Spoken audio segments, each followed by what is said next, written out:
कहानी का शीर्षक है आत्मिक सुख।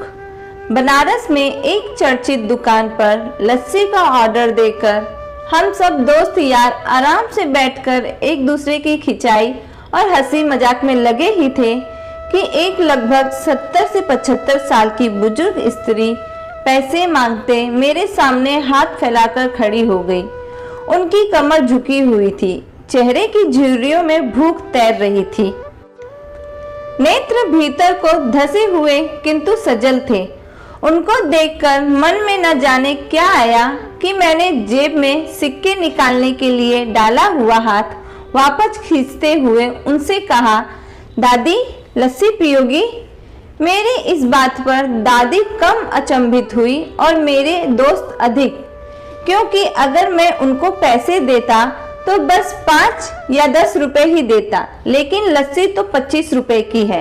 इसलिए लस्सी पिलाने से मेरे गरीब हो जाने की और उस बूढ़ी दादी के द्वारा मुझे ठग कर अमीर हो जाने की संभावना बहुत अधिक बढ़ गई थी।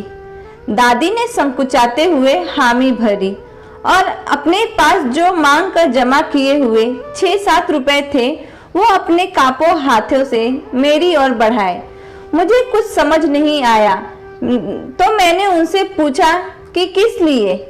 इनको मिलाकर मेरी लस्सी के पैसे चुका देना बाबूजी, बूढ़ी दादी ने कहा। भावुक तो मैं उनको देखकर ही हो गया था।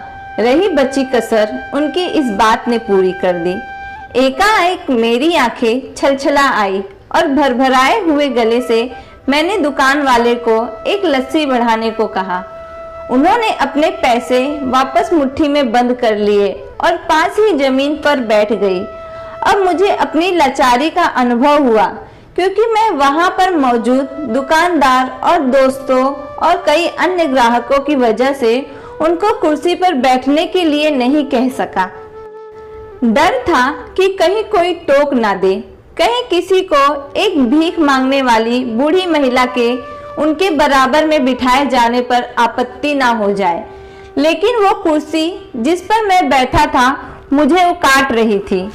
लस्सी कुल्हड़ों में भरकर हम सब मित्रों और बूढ़ी दादी के हाथों में आते ही मैं अपना कुल्हड़ पकड़कर दादी के पास ही जमीन पर बैठ गया, क्योंकि ऐसा करने के लिए मैं तो स्वतंत्र था, इससे किसी को आपत्ति नहीं हो सकती थी।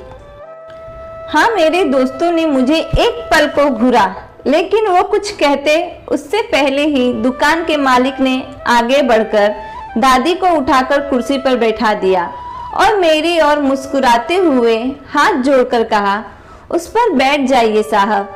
मेरे यहाँ ग्राहक तो बहुत आते हैं, किंतु इंसान कभी कभार ही आता है। अब सबके हाथों में लस्सी के कुल्हड़ और होठों पर सहज मुस्कुराहट थी। बस एक वो दादी ही थी जिनकी आंखों में तृप्ति के आंसू, होठों पर मलाई के कुछ अंश और दिल में सैकड़ों दुआएं थी।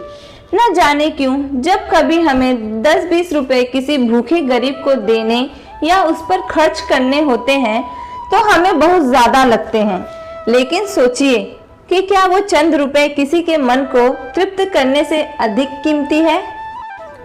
क्या कभी भी उन रुपयों को बियर सिगरेट पर खर्च कर ऐसी दुआएं खरीदी जा सकती है? जब कभी अवसर मिले ऐसा दयापूर्ण और करुणामय काम करते रहें, भले ही कोई अभी आपका साथ दे या ना दे, समर्थन करे या ना करे। सच मानिए, इससे आपको जो आत्मिक सुख मिलेगा वह अमूल्य होगा। धन्यवाद।